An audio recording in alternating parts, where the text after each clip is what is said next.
जय श्री राम, जय बागेश्वर धाम, जय गुरु कृपा। बच्चों, कल हमने पढ़ा था कि काकभुसुंडी जी कौआ ही रहना चाहते हैं क्योंकि उन्हें उसी शरीर में राम जी के दर्शन हुए थे। अब हम आगे के 15 पेज पढ़े। हम राम जी हमारे हैं, हम राम जी हमारे हैं, हम राम जी हमारे हैं। जय श्री राम। जो पराई स्त्री में आसक्त, कपट करने में चतुर और मोह, द्रोह और ममता में लिपटे हुए हैं, वे ही मनुष्य अभेदवादी ज्ञानी हैं। मैंने उस कलयुग का यह चरित्र देखा। वे स्वयं तो नष्ट हुए ही रहते हैं, जो कहीं सन्मार्ग का प्रतिपालन करते हैं उनको भी वे नष्ट कर देते हैं। जो तर्क करके वेद की निंदा करते हैं वे लोग कल्प कल्प भर एक एक नरक में पड़े रहते हैं। तेली, कुम्हार, चांडाल, भील, कोल और कलवार आदि जो वर्ण में नीचे हैं, स्त्री के मरने पर अथवा घर की संपत्ति नष्ट हो जाने पर सिर मुड़ाकर सन्यासी हो जाते हैं। वे अपने को ब्राह्मणों से पुजवाते हैं और अपने ही हाथों दोनों लोक नष्ट करते हैं। ब्राह्मण अपर, लोभी, कामी, आचारहीन, मूर्ख और नीची जाति की व्यभिचारिणी स्त्रियों के स्वामी होते हैं। शूद्र नाना प्रकार के जप तप और व्रत करते हैं तथा ऊंचे आसन पर बैठकर पुराण कहते हैं। सब मनुष्य मनमाना आचरण करते हैं, अपार अनीति का वर्णन नहीं किया जा सकता। कलयुग में सब लोग वर्ण संकर और मर्यादा से च्युत हो गए। वे पाप करते हैं और दुख, भय, रोग, शोक और वियोग पाते हैं। वेद सम्मत तथा वैराग्य और ज्ञान से युक्त जो हरि भक्ति का मार्ग है, मोहवश मनुष्य उस पर नहीं चलते और अनेकों नए नए पंथों की कल्पना करते हैं। सन्यासी बहुत धन लगाकर घर सजाते हैं, उनमें वैराग्य नहीं रहा, उसे विषयों ने हर लिया। तपस्वी धनवान हो गए और गृहस्थ दरिद्र। ये तात कलयुग की लीला कुछ कही नहीं जाती।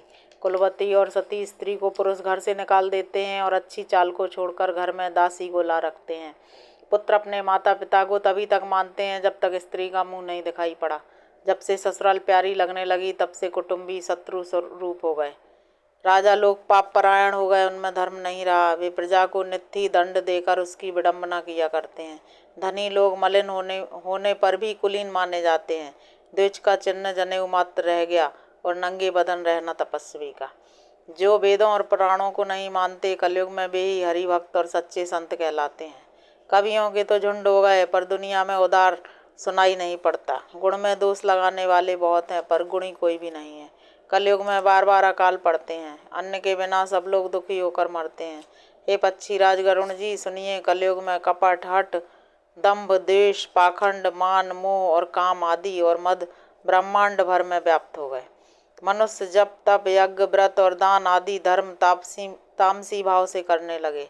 देवता पृथ्वी पर जल नहीं बरसाते और बोया हुआ अन्न उगता नहीं। स्त्रियों के बाल ही भूषण है और उनको भूख बहुत लगती है। वे धनहीन और बहुत प्रकार की ममता होने के कारण दुखी रहती हैं। वे मूर्ख सुख चाहती हैं पर धर्म में उनका प्रेम नहीं है। बुद्धि थोड़ी है और कठोर है, उनमें कोमलता नहीं है।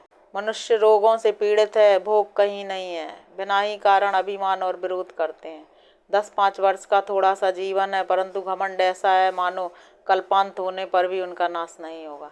कली काल ने मनुष्य को बेहाल कर डाला। कोई बहन बेटी का भी विचार नहीं करता। न संतोष है, न विवेक है और न शीतलता है। जाति को जाति सभी लोग भीख मांगने वाले हो गए। ईर्ष्या, कड़वे वचन और लालच भरपूर हो रहे हैं। समता चली गई। सब लोग वियोग और विशेष शोक से मरे पड़े हैं। वर्णाश्रम धर्म के आचरण नष्ट हो गए। इंद्रियों का दमन, दान, दया और समझदारी किसी में न रही। मूर्खता और दूसरों को ठगना यह बहुत अधिक बढ़ गया। स्त्री पुरुष सभी शरीर के ही पालन पोषण में लगे रहते हैं। जो पराई निंदा करने वाले हैं जगत में वे ही फैले हैं। हे सर्पों के शत्रु गरुण जी सुनिए, कलिकाल पाप और अवगुणों का घर है, किंतु कलयुग में एक गुण भी बड़ा है कि उसमें बिना ही परिश्रम भाव बंधन से छुटकारा मिल जाता है। सतयुग, त्रेता और द्वापर में जो गति पूजा, यज्ञ और योग से प्राप्त होती है, वही गति कलयुग में लोग केवल भगवान के नाम से पा जाते हैं।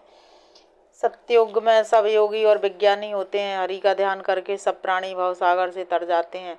त्रेता में मनुष्य अनेक प्रकार के यज्ञ करते हैं और सब कर्मों को प्रभु के समर्पण करके भाव सागर से पार हो जाते हैं। द्वापर में श्री रघुनाथ जी के चरणों की पूजा करके मनुष्य संसार से तर जाते हैं, दूसरा कोई उपाय नहीं है। और कलयुग में तो केवल श्री हरि की गुणगाथाओं का गान करने से ही मनुष्य भाव सागर की था पा जाते हैं। कलयुग में ना तो योग और यज्ञ है और ना ज्ञानी है। श्री राम जी का गुणगान ही एकमात्र आधार है। अतएव सारे भरोसे त्याग कर जो श्री राम जी को भजता है और प्रेम सहित उनके गुण समूहों को गाता है वही भवसागर से तर जाता है, इसमें कुछ भी संदेह नहीं। नाम का प्रताप कलयुग में प्रत्यक्ष है। कलयुग का एक पवित्र प्रताप है कि मानसिक पुण्य तो होते हैं पर पाप नहीं होते। यदि मनुष्य विश्वास करे तो कलयुग के समान दूसरा युग नहीं है। इस युग में श्री राम जी के निर्मल गुण समूहों को गा गा कर मनुष्य बिना ही परिश्रम संसार से तर जाता है। धर्म के 4 चरण प्रसिद्ध हैं, जिनमें से कली में एक चरण ही प्रधान है, जिस किसी प्रकार से भी दिए जाने पर दान कल्याण ही करता है। श्री राम जी की माया से प्रेरित होकर सबके हृदयों में सभी युगों के धर्म नित्य होते रहते हैं। शुद्ध सत्वगुण, समता, विज्ञान और मन का प्रसन्न होना, ऐसे सत्युग का प्रभाव जाने। सत्वगुण अधिक हो, कुछ रजोगुण हो, कर्मों में प्रीति हो, सब प्रकार से सुख हो, यह त्रेता का धर्म है। रजोगुण बहुत हो, सत्वगुण बहुत ही थोड़ा हो, कुछ तमोगुण हो, मन में हर्ष और भय हो, यह द्वापर का धर्म है। तमोगुण बहुत हो, रजोगुण थोड़ा हो, चारों ओर बैर विरोध हो, यह कलयुग का प्रभाव है। पंडित लोग योगों के धर्म को मन में जानकर अधर्म छोड़कर धर्म में प्रीति करते हैं। जिसका श्री रघुनाथ जी के चरणों में अत्यंत प्रेम है उसको काल धर्म नहीं व्यापते। हे पक्षीराज, नट का किया हुआ कपट चरित्र देखने वालों के लिए बड़ा विकट होता है, पर नट के सेवक को उसकी माया नहीं व्यापती। श्रीहरि की माया के द्वारा रचे हुए दोष और गुण श्रीहरि के भजन बिना नहीं जाते। मन में ऐसा विचार कर सब कामनाओं को छोड़कर श्री राम जी का भजन करना चाहिए। हे पक्षीराज, उस कली काल में मैं बहुत वर्षों तक अयोध्या में रहा। एक बार वहाँ अकाल पड़ा, तब मैं विपत्ति का मारा विदेश चला गया। हे सर्पों के शत्रु गणों जी सुनिए, मैं दीन मलिन दरिद्र और दुखी होकर उज्जैन गया। कुछ काल बीतने पर कुछ संपत्ति पाकर फिर मैं वहीं भगवान शंकर की आराधना करने लगा। एक ब्राह्मण वेद विधि से सदा शिव जी की पूजा करते हैं, उन्हें दूसरा कोई काम न था। वे परम साधु और परमार्थ के ज्ञाता थे। वे शंभु के उपासक थे, पर श्री हरि की निंदा करने वाले न थे। मैं कपटपूर्वक उनकी सेवा करता। ब्राह्मण बड़े ही दयालु और नीति के घर थे। स्वामी बाहर से नम्र देखकर ब्राह्मण मुझे पुत्र की भांति मानकर पढ़ाते थे। उन ब्राह्मण श्रेष्ठ ने मुझको शिव जी का मंत्र दिया और अनेकों प्रकार के शुभ उपदेश किए। मैं शिव जी के मंदिर में जाकर मंत्र जपता। मेरे हृदय में दम्भ और अहंकार बढ़ गया। मैं दुष्ट, नीच जाति और पापमयी मलिन बुद्धि वाला मोहबस श्रीहरि के भक्तों और द्विजों को देखते ही जल उठता और विष्णु भगवान से द्रोह करता था। गुरुजी मेरे आचरण देखकर दुखित थे। वे मुझे नित्य भली भांति समझाते, पर उल्टे मुझे अत्यंत क्रोध उत्पन्न होता। दम्भी को कभी नीति अच्छी लगती है। एक बार गुरुजी ने मुझे बुला लिया और बहुत प्रकार से नीति की शिक्षा दी कि हे पुत्र, शिव जी की सेवा का फल यही है कि श्री राम जी के चरणों में प्रगाढ़ भक्ति हो। हे तात, शिव जी और ब्रह्मा जी भी श्री राम जी को भजते हैं। नीच मनुष्य की तो बात ही कितनी है। ब्रह्मा जी और शिव जी जिनके चरणों के प्रेमी हैं, अरे अभागे, उनसे द्रोह करके तू सुख चाहता है। गुरु जी ने शिव जी को हरि का सेवक कहा। यह सुनकर हे पक्षीराज, मेरा हृदय जल उठा। नीच जाति का मैं विद्या पाकर ऐसा हो गया जैसे दूध पिलाने से सांप। अभिमानी, कुटिल, दुर्भाग्य और कुजाति, मैं दिन रात गुरु जी से द्रोह करता। गुरु जी अत्यंत दयालु थे, उनको थोड़ा सा भी क्रोध नहीं आता। वे बार बार मुझे उत्तम ज्ञान की ही शिक्षा देते थे। नीच मनुष्य जिससे बड़ाई पाता है वह सबसे पहले उसी को मारकर उसी का नाश करता है। हे भाई सुनिए, आग से उत्पन्न हुआ धुआं मेघ की पद्मी पाकर उसी अग्नि को बुझा देता है। धूल रास्ते में निरादर से पड़ी रहती है और सदा सबके लातों की मार सहती है, पर जब पवन उसे उड़ाता है तो सबसे पहले वह उसी को भर देती है और फिर राजाओं के नेत्रों और किरीटों पर पड़ती है। हे पक्षीराज गरुण जी सुनिए, ऐसी बात समझकर बुद्धिमान लोग अधम का संग नहीं करते। कवि और पंडित ऐसी नीति कहते हैं कि दुष्ट से न कलह ही अच्छा है न प्रेमी। हे गोसाई, उससे तो सदा उदासीन ही रहना चाहिए। दुष्ट को कुत्ते की तरह दूर से ही त्याग देना चाहिए। मैं दुष्ट था, हृदय में कपट और कुटिलता भरी थी। गुरु जी हित की बात कहते थे, पर मुझे वह सुहाती न थी। एक दिन मैं शिव जी के मंदिर में शिव नाम जप रहा था। उसी समय गुरु जी वहाँ आए, पर अभिमान के मारे मैंने उठकर उनको प्रणाम नहीं किया। गुरु जी दयालु थे, उन्होंने कुछ नहीं कहा। उनके हृदय में देश मात्र भी क्रोध नहीं हुआ, पर गुरु का अपमान बहुत बड़ा पाप है, अतः महादेव जी उसे नहीं सह सके। मंदिर में आकाशवाणी हुई कि अरे हतभाग, मूर्ख, अभिमानी, यद्यपि तेरे गुरु को क्रोध नहीं है, वे अत्यंत कृपालु चित्त के हैं और उन्हें यथार्थ ज्ञान है, तो भी हे मूर्ख, तुझको मैं श्राप दूंगा। नीति का विरोध मुझे अच्छा नहीं लगता। अरे दुष्ट, यदि मैं तुझे दंड ना दूं तो मेरा वेद मार्ग ही भ्रष्ट हो जाए। जो मूर्ख गुरु से ईर्ष्या करते हैं वे करोड़ों युगों तक रौरव नरक में पड़े रहते हैं। फिर वे त्रेयक योनियों में शरीर धारण करते हैं और 10,000 जन्मों तक दुख पाते रहते हैं। अरे पापी, तू गुरु के सामने अजगर की भांति बैठा रहा। अरे दुष्ट, तेरी बुद्धि पाप से ढक गई है, तू सर्प हो जा। अरे अधम से भी अधम, इस अधोगति को पाकर किसी बड़े भारी पेड़ के खोखले में जाकर रहे। शिव जी का भयानक शाप सुनकर गुरु जी ने हाहाकार किया। मुझे कांपता हुआ देखकर उनके हृदय में बड़ा संताप उत्पन्न हुआ। प्रेम सहित दंडवत करके वे ब्राह्मण श्री शिव जी के सामने हाथ जोड़कर मेरी भयंकर गति का विचार कर गदगद वाणी से विनती करने लगे। हे मोक्ष स्वरूप, विभु व्यापक ब्रह्म और वेद स्वरूप, ईशान दिशा के ईश्वर तथा सबके स्वामी श्री शिव जी, मैं आपको नमस्कार करता हूँ। निज स्वरूप में स्थित, गुणों से रहित, भेद रहित, इच्छा रहित, चेतन आकाश रूप एवं आकाश को ही वस्त्र रूप में धारण करने वाले दिगंबर, आपको मैं भजता हूँ।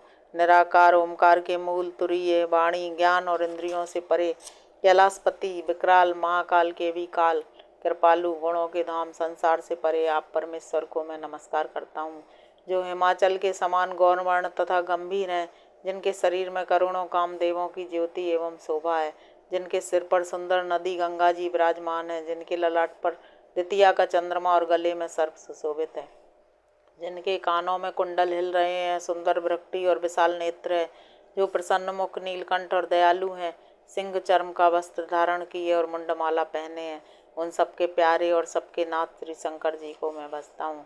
प्रचंड, श्रेष्ठ, तेजस्वी परमेश्वर, अखंड, अजन्मा, करोड़ों सूर्यों के समान प्रकाश वाले, तीनों प्रकार के शूलों को निर्मूल करने वाले, हाथ में त्रिशूल धारण किए, भाव के द्वारा प्राप्त होने वाले भवानी के पति श्री शंकर जी को मैं भजता हूँ।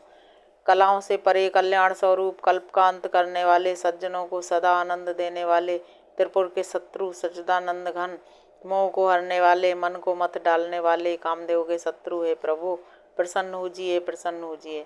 जब तक पार्वती के पति आपके चरण कमलों को मनुष्य नहीं भजते, तब तक उन्हें ना तो इहलोक और परलोक में सुख शांति मिलती है और ना उनके तापों का नाश होता है। अतः हे समस्त जीवों के अंदर निवास करने वाले प्रभु, प्रसन्न होजिए।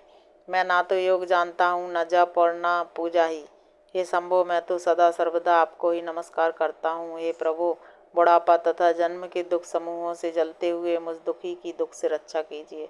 हे ईश्वर, हे शंभो, मैं आपको नमस्कार करता हूँ। भगवान रुद्र की स्तुति का यह अष्टगुण शंकर जी की तुष्टि के लिए ब्राह्मण द्वारा कहा गया है। जो मनुष्य से भक्तिपूर्वक पढ़ते हैं, उन पर भगवान शंभु प्रसन्न होते हैं। सर्वज्ञ शिव जी ने विनती सुनी और ब्राह्मण का प्रेम देखा। तब मंदिर में आकाशवाणी हुई कि द्विज श्रेष्ठ वर मांगो। ब्राह्मण ने कहा, हे प्रभु, यदि आप मुझ पर प्रसन्न हैं और हे नाथ, यदि इस दीन पर आपका स्नेह है, तो पहले अपने चरणों की भक्ति देकर फिर दूसरा वर दीजिए। हे प्रभु, यह अज्ञानी जीव आपकी माया कि बस होकर निरंतर भूला फिरता है। हे कृपा के समुद्र भगवान, उस पर क्रोध न कीजिए। हे दीनों पर दया करने वाले शंकर, अब इस पर कृपालु होइए, जिससे हे नाथ थोड़े ही समय में इस पर शाप के बाद अनुग्रह हो जाए। हे कृपा निधान, वही कीजिए जिससे इसका परम कल्याण हो। दूसरे के हित से सनी हुई ब्राह्मण की बाणी सुनकर फिर आकाशवाणी हुई, हे मस्तु, यद्यपि इसने भयानक पाप किया है और मैंने भी इसे क्रोध करके शाप दिया है, तो भी तुम्हारी साधुता देखकर मैं इस पर विशेष कृपा करूँगा। हे द्विज, जो क्षमाशील एवं परोपकारी होते हैं, वे मुझे वैसे ही प्रिय हैं जैसे खरारी श्री रामचंद्र जी। हे द्विज, मेरा शाप व्यर्थ नहीं जाएगा, यह 1000 जन्म अवश्य पावेगा, परंतु जन्मने और मरने में जो दुसह दुख होता है, उसको वह दुख जरा भी ना व्यापेगा और किसी भी जन्म में इसका ज्ञान नहीं मिटेगा। हे शूद्र, मेरा प्रमाणिक वचन सुन।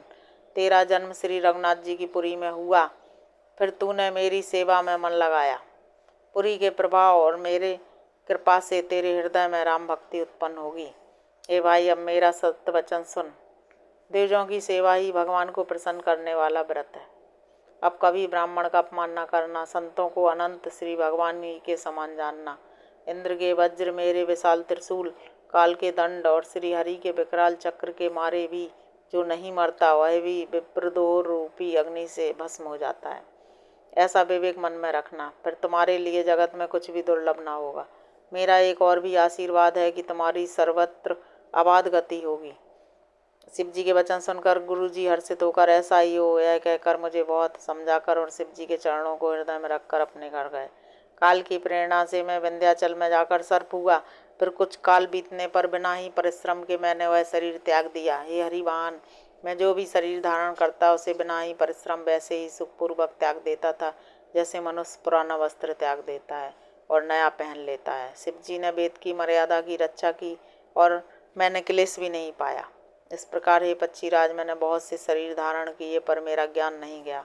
त्रियग योनि देवता या मनुष्य का जो भी शरीर धारण करता वहाँ वहाँ मैं श्री राम जी का भजन जारी रखता, परंतु एक सूल मुझे बना रहा। गुरु जी का कोमल सुशील स्वभाव मुझे कभी नहीं भूलता। मैंने अंतिम शरीर ब्राह्मण का पाया जिसे पुराण और वेद देवताओं को भी दुर्लभ बताते हैं। मैं वहाँ भी बालकों में मिलकर खेलता तो श्री रघुनाथ जी की ही सब लीलाएं किया करता।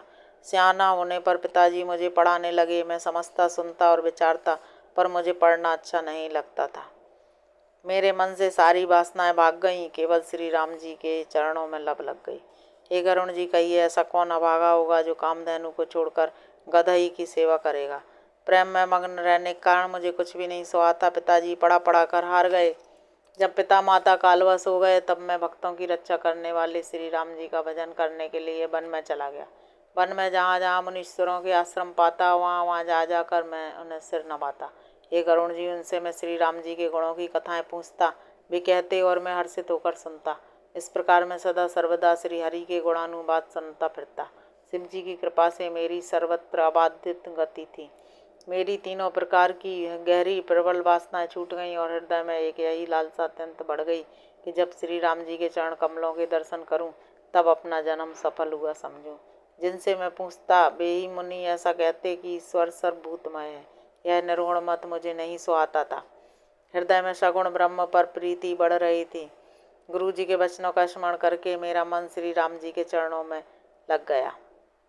मैं क्षण क्षण नया नया प्रेम प्राप्त करता हुआ श्री रघुनाथ जी का यश गाता फिरता था। सुमेरु पर्वत के शिखर पर बड़ की छाया में लोमस मुनि बैठे थे। उन्हें देखकर मैंने उनके चरणों में सिर नवाया और अत्यंत दीन वचन कहे। हे पक्षीराज, मेरे अत्यंत नम्र और कोमल वचन सुनकर कृपालु मुनि मुझसे आदर के साथ पूछने लगे, हे ब्राह्मण, आप किस कार्य से यहाँ आए हैं। तब मैंने कहा, हे कृपानिधि, आप सर्वज्ञ और सुजान हैं। हे भगवान, मुझे सगुण ब्रह्म की आराधना कहिए।